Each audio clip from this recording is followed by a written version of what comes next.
வீட்டை விட்டு வெளியே வந்து வீதியில தனியா நின்னு சோத்துக்கே கஷ்டப்பட்டோம் இஷ்டப்பட்டு கோயம்புத்தூர் சிங்கப்பூட்டி வளர்த்தது சென்னை சிட்டி. கேட்டு பாரு என்ன பத்தி தோல்விகள் என்னை சுற்றி நண்பர்கள் ரசிகர்கள் தந்த இந்த பாசம் என்றும் மாறாது தமிழ் மேல் கொண்ட நேசம். சுவாசம் உலகாயின் தமிழ் மேலே விசுவாசம் அழகவடைய ராமஜாமூரு என்ன வேணா பேசும்.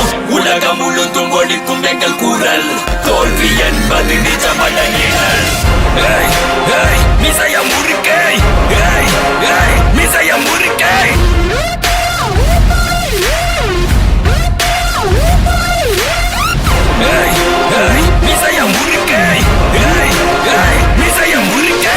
பாதி வெற்றி நம்ம நம்பிக்கையில், ஆனா மீதி வெற்றி நம்ம நண்பர்கள் கையில்.